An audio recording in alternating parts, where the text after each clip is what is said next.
Paranoid schizophrenic is a term that was used to mean a type of psychosis, which means your mind doesn't agree with reality. Schizophrenia is a mental disorder, characterized variously by hallucinations, delusions, disorganized thinking and behavior, and flat or inappropriate affect.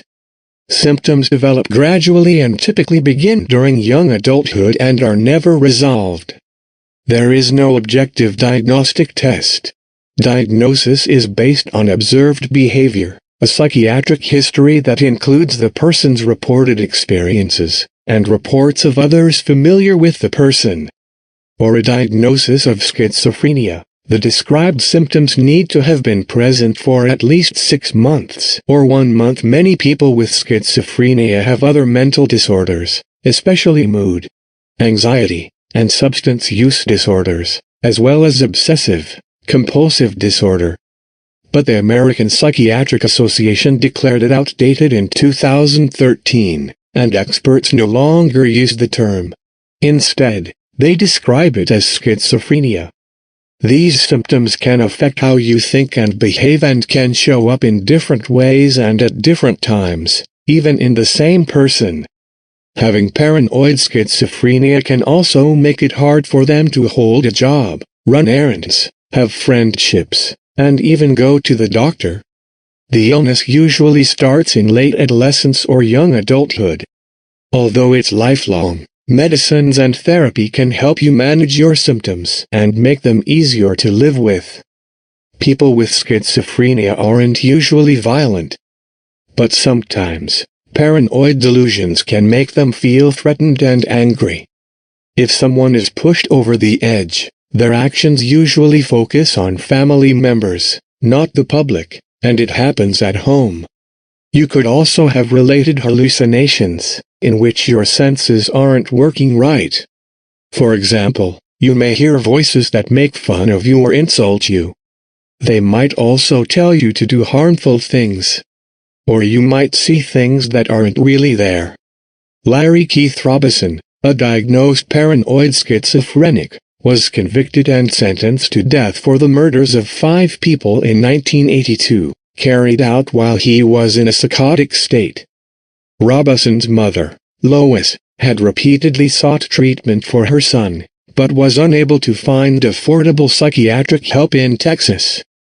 Because her son was unemployed and over 21, he was not covered by his parents' medical insurance, and they couldn't pay the enormous cost of private mental health care. Larry Roberson started showing signs of trouble as an adolescent, though he was never violent until his sudden rampage in 1982, according to family members and attorneys, medical records and letters going back 20 years. Larry was the 3rd child and first son of Lois and her first husband, Lloyd Epp, who died of brain cancer when Larry was 2. 3 years later, Lois, struggling to raise 4 children, met Ken Robison, a father of 2, at church. They couldn't afford babysitters, so Lois and Ken dated with 6 little chaperons. They piled the kids in the station wagon with sandwiches and cookies and a big quilt and headed for the drive-in movies on Dollar Night.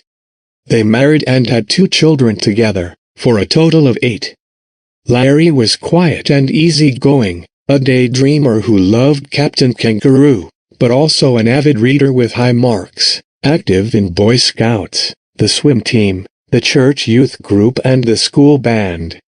He was 12 when his parents first noticed something was wrong. He disrupted class. His grades dropped. He collected strange things, lots of pencils and staplers.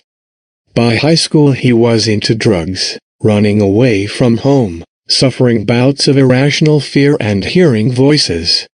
A Kansas City psychiatric center couldn't identify his problem, nor could a mental health center in Fort Worth. At 17, he enlisted in the Air Force, but his condition deteriorated. He was now hallucinating, and he was honorably discharged after a year. By then, Larry thought he could move things with his mind. He built a plywood pyramid and slept under it because he thought it would give him special powers. At 4:30 p.m. on August 10, 1982, Janet Bryant arrived at the home of her adult son, Ricky Lee Bryant, in Fort Worth, Texas. When he did not answer the door, Miss Bryant entered the house and discovered her son lying on the floor, his head severed from his body. Miss Bryant summoned the police. The chief medical examiner testified that Ricky Lee Bryant had also been sexually mutilated and had suffered 2 gunshot wounds to the head, 8 cut wounds, and 49 stab wounds. 4 more homicide victims were located in the house next door to Bryant's.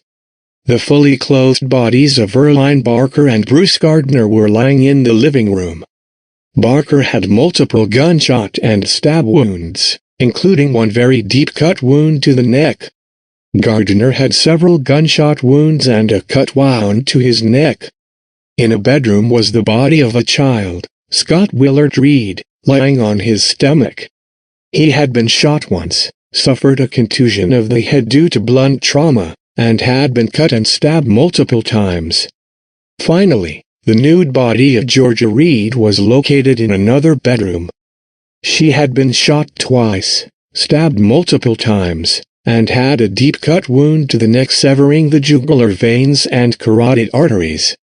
Shortly after 4 a.m. on August 11, 1982, a police officer in Wichita, Kansas, noticed a suspicious-looking vehicle backed up to a local church. The officer approached the vehicle and asked Larry Roberson, the sole occupant of the vehicle, to get out of the car and for identification.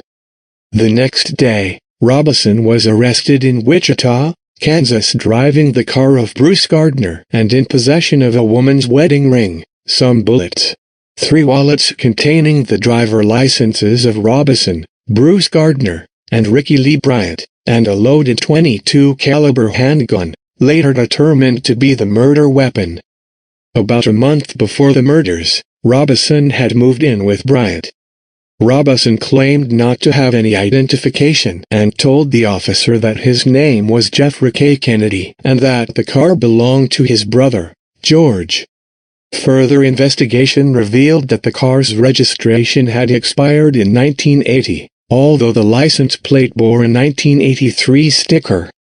Thereafter, Roberson volunteered that he had a checkbook in the car that would serve as identification. The checkbook was in Roberson's given name. A search of Roberson's pockets revealed a woman's wedding ring, some bullets, and 3 wallets containing the driver licenses of Roberson, Bruce Gardner, and Ricky Lee Bryant. Roberson was handcuffed and placed in the police car. The vehicle identification number on Roberson's car revealed that the car was registered to Bruce Gardner. In the car, officers found a loaded .22 caliber handgun under the driver's seat. Additionally, 4 rings, more bullets, and 2 watches were found in a suitcase in the car. A pawn shop manager sold Roberson a .22 caliber handgun 1 week before the murders, and identified the handgun found in Roberson's possession in Kansas as the one he had sold Roberson.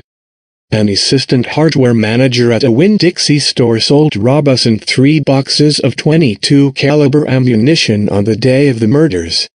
All of the shell casings recovered from the murder scene were fired from Roberson's handgun.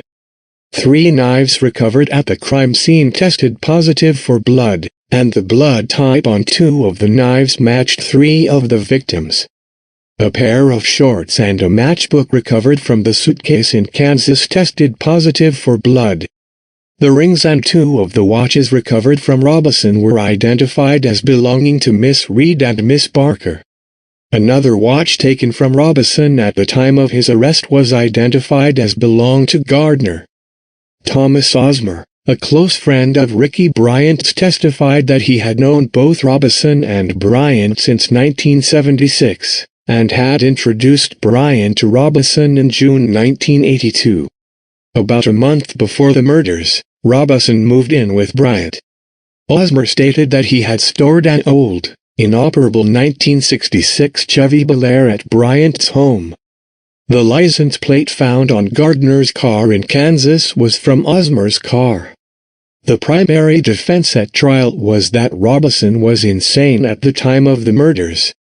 The defense presented testimony that several members of Robison's father's family had been diagnosed with schizophrenia and that Roberson had exhibited behavior consistent with schizophrenia. Roberson had also been diagnosed and treated for schizophrenia. A defense expert stated that Roberson is a chronic paranoid schizophrenic and was delusional and legally insane at the time of the offense. The state presented competing evidence that Roberson was faking a mental disorder and had a long history of drug abuse, including marijuana, methamphetamines, amphetamines, tranquilizers, LSD, and PCP. The state's expert stated that Roberson's past behavior was attributable to a drug psychosis, which has similar symptoms to schizophrenia. There was no evidence that Roberson was under the influence of drugs at the time he committed the murders. Larry Keith Robison was sentenced to death after being convicted of capital murder in Texas state court. Roberson filed a petition for habeas corpus relief in federal district court. The district court denied Roberson's petition and his subsequent request for certificate of appealability. Larry was sentenced to death and executed on January 21, 2000, despite pleas from around the world to spare his life. For 16 years, Roberson, a 66-year-old retired third-grade schoolteacher, and her husband have been trying to save their son. The courts have turned them down. She has gone on television, given speeches and traveled around the world to gather support. Geraldo, CNN, The Today Show.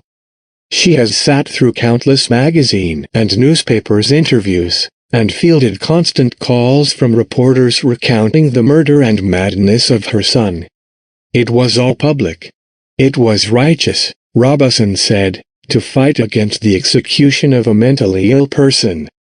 But at the end Larry Keith Robison was executed. Thank you for watching Death Row.